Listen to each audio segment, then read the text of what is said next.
साथियों नमस्कार, जय हिंद और जय भारत। दोस्तों, आप किसी डिसेबिलिटी के चलते लो मेडिकल कैटेगरी हुए, आपने अपनी पूरी सर्विस की और डिस्चार्ज जाने से पहले आपने अपना रिलीज मेडिकल बोर्ड कराया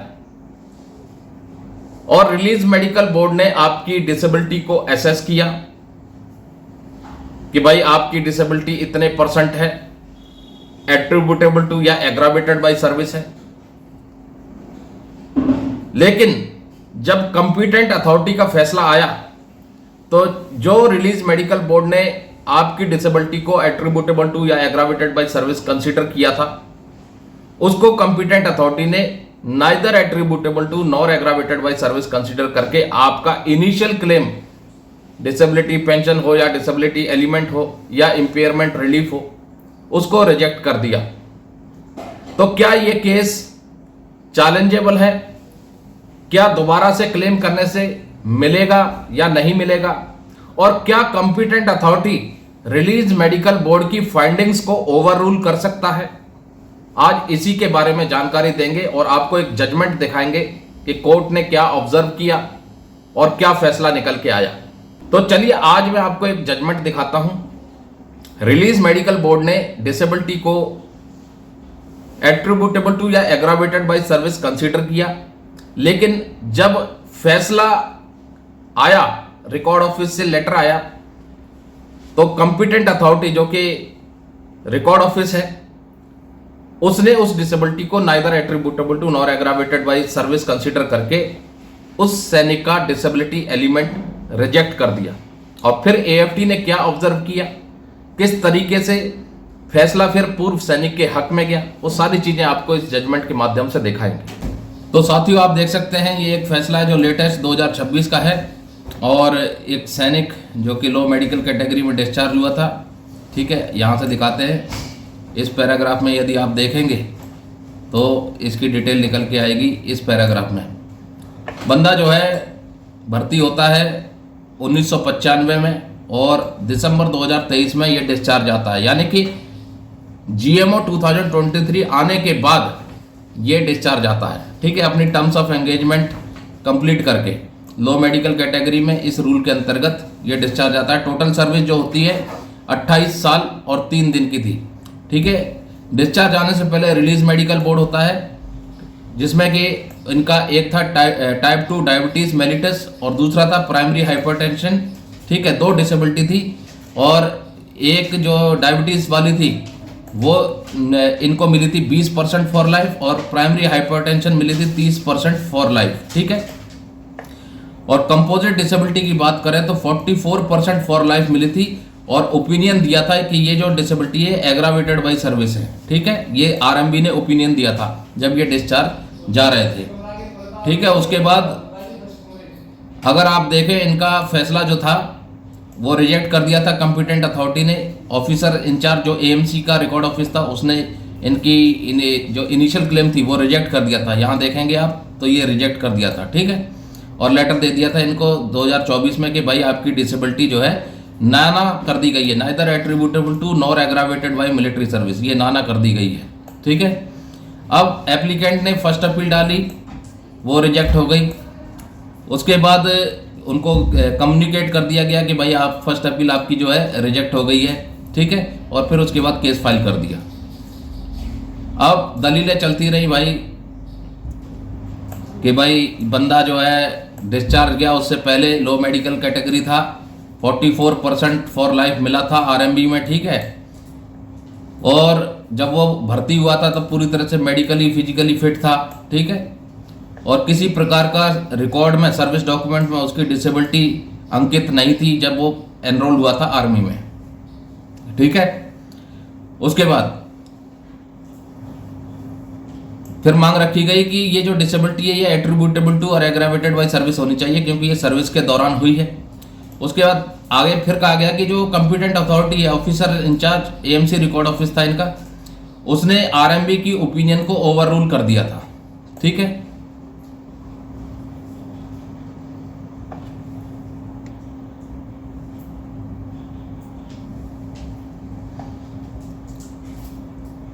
आरएमबी की ओपिनियन को ओवररूल कर दिया था और फिर एपेक्स कोर्ट का हवाला दिया, हाई कोर्ट के जजमेंट्स का हवाला दिया, विभिन्न एएफटी की बेंचेस का हवाला दिया और बताया कि सिमिलर मामले में डिसेबिलिटी पेंशन ग्रांट हुई है और इसको भी जो है डिसेबिलिटी पेंशन मिलनी चाहिए 50% के हिसाब से। यहाँ देखेंगे तो ये मांग की गई है कि इनको डिसेबिलिटी एलिमेंट मिलना चाहिए डिसेबिलिटी पेंशन का और साथ में राउंडिंग ऑफ का बेनिफिट भी मिलना चाहिए और टोटल इनको 50% मिलना चाहिए। ठीक है, ये मांग रखी गई। अब सरकारी पक्ष की तरफ से क्या कहा गया वो भी दिखा देता हूं। ये सरकार की तरफ से बताया गया कि ठीक है, एप्लीकेंट की disability 44% for life composite disability आंकी गई थी, लेकिन आंकी गई थी और आरएमबी में एग्रावेटेड बाय सर्विस भी था, लेकिन बट द कंपिटेंट अथॉरिटी, जो कि कंपिटेंट अथॉरिटी कौन है, रिकॉर्ड ऑफिस का ऑफिसर इंचार्ज, उसने इनका डिसेबिलिटी एलिमेंट का क्लेम रिजेक्ट कर दिया था। ये देखेंगे, रिजेक्ट कर दिया था किस ग्राउंड पर कि ये जो डिसेबिलिटी है दोनों टाइप 2 डायबिटीज मेलिटस और हाइपरटेंशन, ये neither attributable to nor aggravated by service है। यानी कि आरएमबी ने तो एग्रावेटेड बाय सर्विस दिया था, यहां देखेंगे आरएमबी ने तो एग्रावेटेड बाय सर्विस किया था, लेकिन जो रिकॉर्ड ऑफिस है उसने neither attributable to nor aggravated by service consider करके इनका डिसेबिलिटी एलिमेंट जो है रिजेक्ट कर दिया था। फिर वो पेंशन रेगुलेशन का हवाला दिया कि भाई पेंशन रेगुलेशन में इस तरीके से मिलेगा। ये पूरा पैराग्राफ, ये कहानी पूरी लिखी हुई है इसमें। ठीक है, उसके बाद अब कोर्ट क्या कहती है। कोर्ट यहां पर देखेंगे, कोर्ट कहती है कि हमने दोनों पक्षों को सुना और जो रिलीज मेडिकल बोर्ड है, जो तथ्य हैं वो सारे सामने जो रखे उनको भी छाना और कुछ सवाल मन में आए जिनके जवाब जरूरी है। पहला सवाल के जो कंपिटेंट अथॉरिटी है, ठीक है, ऑफिसर इंचार्ज एएमसी रिकॉर्ड, जो कंपिटेंट अथॉरिटी है, कंपिटेंट अथॉरिटी कौन था इनका, एएमसी रिकॉर्ड का ऑफिसर इंचार्ज, क्या उसके पास अथॉरिटी है आरएमबी की ओपिनियन को ओवररूल करने की। ठीक है, पहला सवाल तो ये। और दूसरा, क्या एप्लीकेंट यानी पूर्व सैनिक वो एंटाइटल है राउंडिंग ऑफ का बेनिफिट के लिए disability element of disability pension का। दो सवाल आए कोर्ट के मन में कि पहला तो जो आरएमबी ने ओपिनियन दे दी उसको कंपिटेंट अथॉरिटी यानी कि ऑफिसर इंचार्ज रिकॉर्ड ऑफिस का वो ऑथराइज है आरएमबी की ओपिनियन को ओवररूल करने का, और दूसरा डिसेबिलिटी एलिमेंट के ऊपर जो राउंडिंग ऑफ का बेनिफिट मिलता है क्या उसके लिए एप्लीकेंट एप्लीकेबल है या नहीं। और इन चीज़ों का जवाब ढूंढने के लिए कुछ तथ्य सामने आए, आप यहाँ देखेंगे। This is a case where the disabilities of the applicant have been held aggravated by military service in RMB. Court कहती है कि ये वो केस है जिसमें कि जो पूर्व सैनिक की डिसेबिलिटीज है वो आरएमबी में एग्रावेटेड बाय सर्विस कंसीडर की जाती हैं। ठीक है, यहाँ देखेंगे तो आरएमबी ने कंपोजिट डिसेबिलिटी एसेस की थी 44% फॉर लाइफ। ठीक है, लेकिन जो ओपिनियन थी आरएमबी की उसको कंपिटेंट अथॉरिटी ने ओवररूल कर दिया था। जो कंपिटेंट अथॉरिटी है वो है officer in-charge AMC record office का। ठीक है, और नाना कर दिया था, neither attributable to nor aggravated by service. अब उसके बाद कहा है कि this issue of sanctity of the opinion of a release medical board and its overruling by higher formation is no more res integra. The honourable Supreme Court in case of ex sapper, Supreme Court के एक judgement का हवाला दिया x sapper Mohinder Singh. ठीक है, यहां देखेंगे x sapper Mohinder Singh versus Union of India का एक मामला था जो कि डिसाइड हुआ था, उसका हवाला दिया। ठीक है, क्या लिखा है इसमें, बिल्कुल क्लियर बताया है कि without physical medical examination of a patient a higher formation cannot overrule the opinion of a medical board.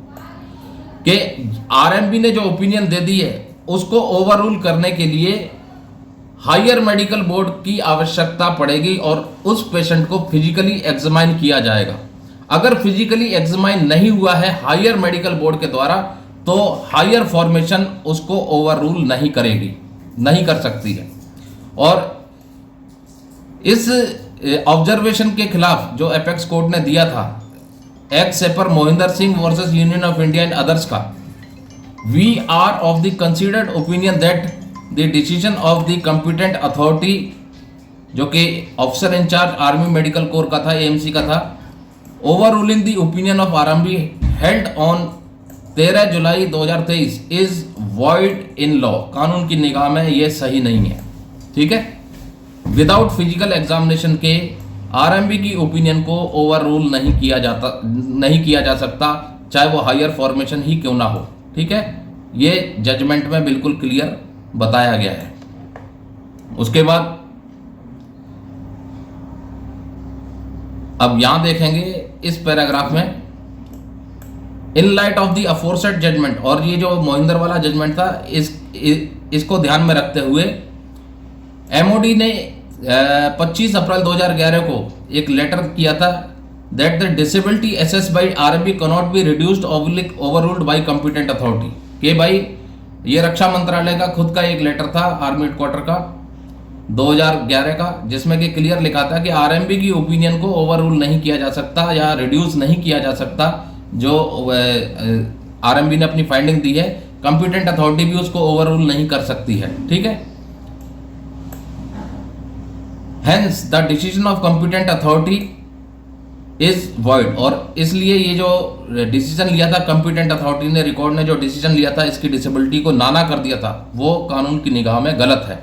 उसके बाद कहा, hence we are of the opinion that the disability of the applicant should be considered as aggravated by military service as has been opined by RMB. और फिर कहा court ने कि हम इस ओपिनियन पर हैं कि जो डिसेबिलिटी दोनों थी, डायबिटीज मेलिटस टाइप 2 और हाइपरटेंशन, दोनों एग्रावेटेड बाय सर्विस होंगी, जैसा कि आरएमबी ने अपनी ओपिनियन में दिया था।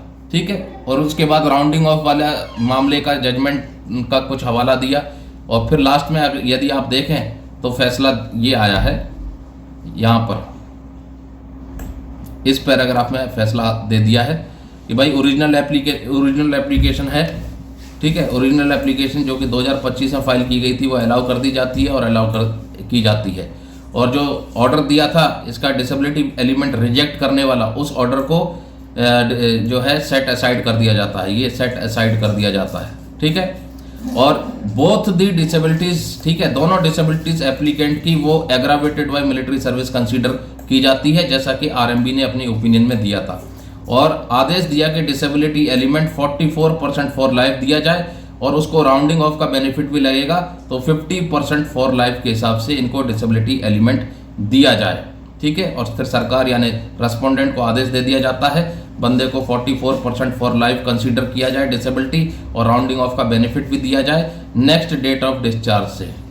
तो साथियों, ये था जजमेंट, बहुत ही महत्वपूर्ण जजमेंट था। काफी अच्छी बातें इसमें निकल के आई कि रिलीज मेडिकल बोर्ड के द्वारा एक डिसेबिलिटी की असेसमेंट कर दी गई कि भाई डिसेबिलिटी की परसेंटेज इतनी है और ये डिसेबिलिटी एट्रीब्यूटेबल टू या एग्रावेटेड बाय सर्विस है। तो जो कंपिटेंट अथॉरिटी है, ऑफिसर इंचार्ज रिकॉर्ड ऑफिस, उसको तब तक ओवररूल या उस परसेंटेज को रिड्यूस नहीं कर सकता जब तक कि हायर फॉर्मेशन के द्वारा हायर मेडिकल बोर्ड उस बंदे को फिजिकली एग्जामाइन ना कर ले, और इस मामले में उस बंदे का रीमेडिकल नहीं हुआ किसी मेडिकल बोर्ड के द्वारा, हायर मेडिकल बोर्ड के द्वारा। इसलिए जो कोर्ट ने अपना फाइंडिंग दिया, अपना आदेश दिया कि जो रिलीज मेडिकल बोर्ड ने इसकी डिसेबिलिटी को एग्रावेटेड बाय सर्विस कंसीडर किया था वो ही बरकरार रहेगा, और इसको डिसेबिलिटी एलिमेंट देने का आदेश दिया 44% फॉर लाइफ, उसके ऊपर राउंडिंग ऑफ का बेनिफिट भी जो है देने का आदेश दिया, तो उसको अब 50% for life disability element AFT के द्वारा सैंक्शन कर दी गई है।